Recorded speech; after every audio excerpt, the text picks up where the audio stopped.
بس رمضان کی سب سے بڑی تیاری کیا ہے کہ اپنے دلوں کو صاف کر لو پہلے سے، کہ جس دل میں نفرت ہو، بغض ہو، کسی کے لیے غصہ ہو، کسی کے لیے کیا کیا جذبے ہوں، دل صاف کرنا۔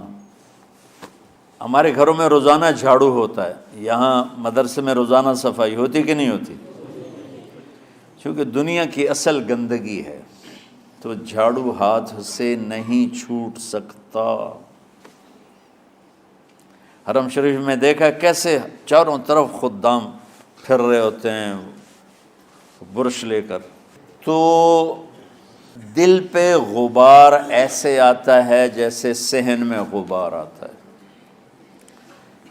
دل پہ گندگی ایسے آتی ہے جیسے صحن میں آتی ہے۔ تو ہم نے نظام بنایا ہوا ہے، لوگ مقرر ہیں وہ روزانہ جھاڑو دیتے ہیں۔ تمہارا دل ایک آنگن ہے، ایک صحن ہے، اس میں بغض، نفرت، حسد، پتہ نہیں کیا کیا گندگیاں آئیں گی اور آتی رہیں گی۔ بچوں ایک کام کرو، جھاڑو پکڑ لو، صاف کرو۔ یا اللہ معاملہ تجھ سے کرنا ہے، لوگوں سے نہیں۔ کسی نے برا کہا، کسی نے غیبت کی، کسی نے گالی دی، کسی نے دھکا دیا، کسی نے حق مارا، کسی نے کچھ کیا، یا اللہ تیرے سپرد میں نے اپنے دل کو سب سے صاف کیا، میں نے اپنے دل کو سب سے صاف کیا۔ یہ اتنی بڑی عبادت ہے کہ بڑے بڑے نفلوں والے، تہجد والے، حج عمرے روزے والے تمہیں نہیں پکڑ سکیں گے، کیونکہ اس کا کرنے والا دنیا میں کوئی نہیں۔ نفل پڑھنے والے تو بے شمار ہیں، عمرے کرنے والے بے شمار ہیں، علماء بے شمار ہیں، حاجی بے شمار ہیں، سخاوت کرنے والے بے شمار ہیں، لیکن اس ٹکڑے کو صاف کرنے والا لاکھوں میں ایک بھی نہیں ہے۔ مشکل کام ہے، آپ یہ سیکھ لیں، صاف کرو، صاف کرو، صاف کرو۔ یہ رمضان کی سب سے بڑی تیاری اور علم کو حاصل کرنے کی سب سے بڑی چابی ہے کہ اپنے دل کو کھلا کر لو۔ کوئی چیز خالی ہوگی تو کچھ آئے گا۔ جس دل میں بغض بھرا ہو، نفرت بھری ہو، حسد بھرا ہو، کینہ بھرا ہو، اس میں خاک آئے گا، اس میں تو علم کی ایک کرن بھی نہیں آئے گی۔ اس زبان سے چاہے جتنے مرضی موتی بکھیرے، دل اس کا اندھا ہوگا۔ لا تعمل ابصار ولکن تعمل قلوب التي في الصدور۔ یہ آنکھوں سے اندھے نہیں، دل سے اندھے ہیں۔ تو بچوں اپنے دل کو صاف کرنا سیکھو۔ وہ کتنی مشہور حدیث ہے، آپ نے کہا اس دروازے سے ایک جنتی آ رہا ہے، تو ایک انصاری صحابی داخل ہوئے، جوتا ہاتھ میں، داڑھی میں وضو کا پانی۔ اگلے دن اس دروازے سے ایک جنتی آ رہا ہے، تو ایک صحابی آئے، ہاتھ میں جوتا، داڑھی میں وضو کا پانی، وہی صحابی۔ اگلے دن اس دروازے سے ایک جنتی آ رہا ہے، تو وہی صحابی 3 دن جنت کی بشارت لی انہوں نے۔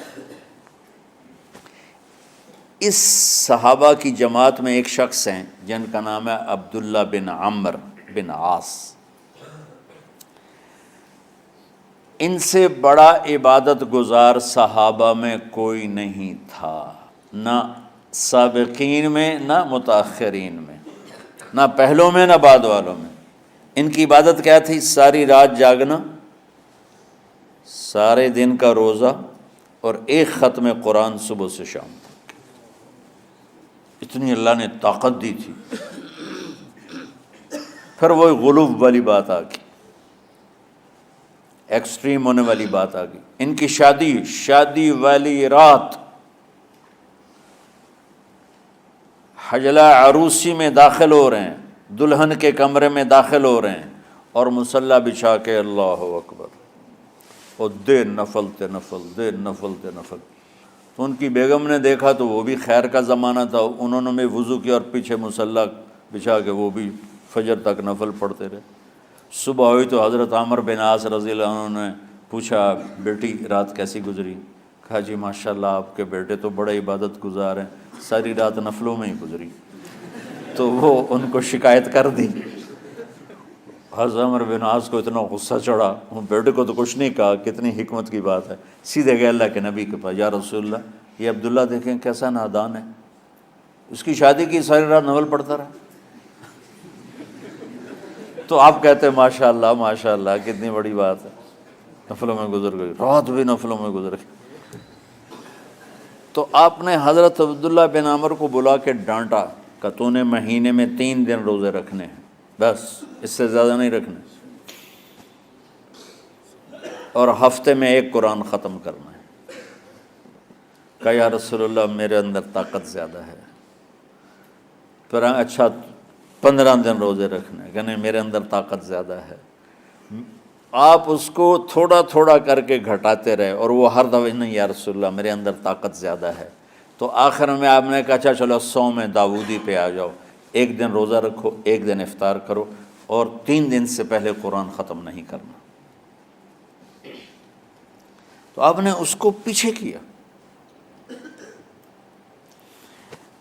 یہ بیٹھے تھے اس محفل میں، ان کے دل میں آیا کیا یہ بزرگ مجھ سے زیادہ عبادت کرتا؟ رات میں ساری جاگتا ہوں، دن روزہ رکھتا ہوں، 1 ختم کرتا ہوں، تو جنت کی بشارت تو مجھے ملنی چاہیے تھی، ان کو کیسے مل رہی؟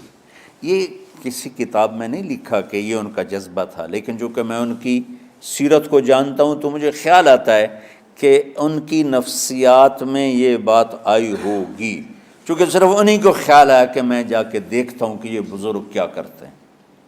تو ان کے پاس پہنچ گئے، چاچا، ذرا وہ ادھیڑ عمر تھے، چاچا وہ میرے ابا تھوڑے ناراض ہیں، تو کچھ دن آپ کے پاس گزارنا کا، بیٹا بسم اللہ آ جاؤ۔ اب رات ہوتے ہی عشاء کی نماز پڑھ کے انہوں نے جلدی سے چادر اوپر لی اور یوں سراغ کر کے ان چاچے کو دیکھنے لگے ایسے کر کہ اب یہ کیا ساری رات سجدہ کرے گا، اور ساری رات روتے روتے روتے روتے مصلی گیلا ہو جائے گا، یا ساری رات رکوع کرے گا، ساری رات قیام کرے گا، ساری رات قرآن پڑھے گا، اس تصور سے یوں دیکھ رہے۔ اور وہ بزرگ صحابی تشریف لائے، سرانے پہ سر رکھا، اللہم بسمک اموت و احیا، ہو گئے۔ اب یہ دیکھ رہے ہیں ابھی اٹھیں گے، ابھی اٹھیں گے، ابھی اٹھیں گے، اٹھے نا، فجر کی اذان پہ اٹھے۔ اب یہ تو حیران پریشان ہو گئے کہ یہ کیا ہو؟ اس زمانے میں تو منافق تہجد نہیں چھوڑتے تھے ڈر کے مارے کہ پتہ نہ چل جائے ہمارے کفر کا، تو یہ چاچا جنت بھی لے گیا تو ستا بھی پیا کہ چلو کل دیکھوں گا۔ اگلی رات پھر چادر سر پہ کر کے اور یوں سوراخ کر کے لیٹے ہوئے اور دیکھ رہے۔ چاچا پھر تشریف لائے اور سرانے پہ سر رکھا، اللہم بسمک اموت و احیا، ہو گئے۔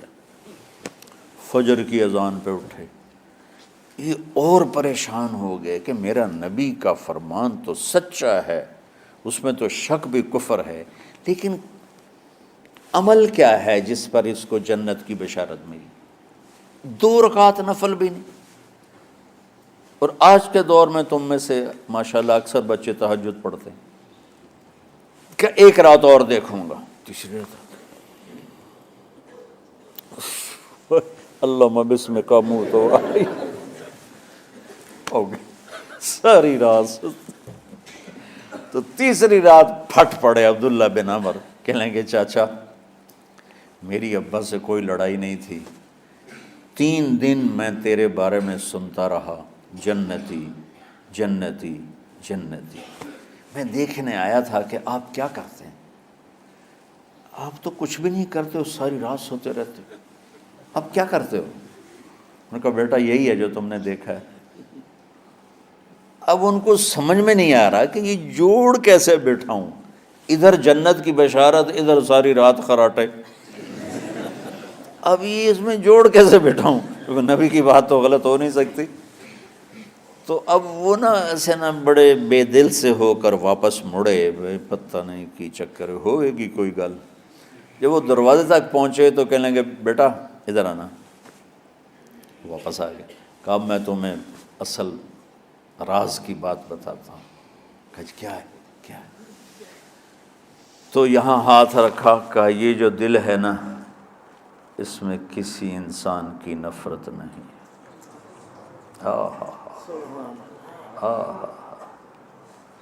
اور جب اللہ کسی کو رزق دیتا ہے، عزت دیتا ہے، مجھے کبھی حسد نہیں ہوا، مجھے خوشی ہوتی۔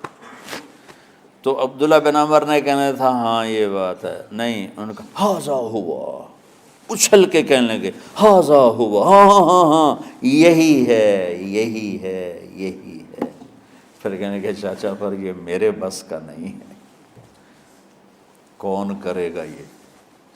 اتنے بڑے آدمی ہو کر کہہ رہے ہیں کہ یہ میرے بس کا نہیں۔ تو بچوں، دنیا میں جنتی بننا ہے اور علم اللہ سے لینا ہے تو اسے صاف کر دو، سب کی نفرت سے۔ سب، اس نے مجھے یہ کیوں کہا، اس نے مجھے یوں کیوں دیکھا، اس نے میرے بارے میں یوں کیوں کہا، اس نے میرے بارے میں یہ کیوں لکھا۔ جس کی تعریف ہوتی میری کتنی برائی ہوتی، صرف تعریف تو نہیں ہوتی، بھرا پڑا سوشل میڈیا مجھے گالیاں دیں۔ اللہ کے فضل سے میرے دل میں ایک ذرے کے برابر کبھی کوئی منفی جذبہ نہیں آیا، آئے تو میں دھو کے صاف کر دیتا ہوں، یا اللہ میں نے اپنے دل کو صاف کیا، میرا معاملہ تیرے ساتھ ہے، کسی کے ساتھ نہیں۔ یہی آپ رمضان کی سب سے بڑی تیاری، علم کے حاصل کرنے کا سب سے بڑا ہتھیار آپ کو یہ نہیں ہے کہ تمہیں کتابیں یاد ہو جائیں، تمہیں اشعار یاد ہو جائیں۔ تو ساری امت سے کہتا ہوں رمضان کا استقبال کرو، دلوں کو صاف کر کے، نفرتوں کو مٹا کے، مذہبی نفرت، دنیاوی نفرت، رشتوں کی نفرت، بول چال کی نفرت، سیاست کی نفرت، لین دین کی نفرت، ان سب سے اپنے دل کو صاف کرو تاکہ رمضان میں اللہ نے علم اتارا، اللہ تعالیٰ آپ کو علم عطا فرمائے، اور باقی لوگ جو عام دنیا میں زندگی گزار رہے ہیں ان کے دلوں میں اللہ رمضان کا نور اتارے اور ہدایت کا نور اتارے۔ یہ سب سے بڑی تیاری ہے اس کی۔ اور کسی سے گلہ ہے، غصہ ہے، ناراضگی ہے، کسی سے بولتے نہیں ہو، ابھی سے شعبان آ چکا ہے، آپ شعبان سے رمضان کی تیاری شروع فرما دیتے تھے، تو اس کی تیاری کیا ہے؟ وہ دلوں کو صاف کرو، معاف کرو، معافی مانگو، تمہارا قصور نہیں پھر بھی معافی مانگ لو، دلوں کو صاف کرو، اور اللہ سے سخاوت مانگو کہ اللہ کو سخی بھی پسند ہے اور صاف دل والا بھی پسند ہے۔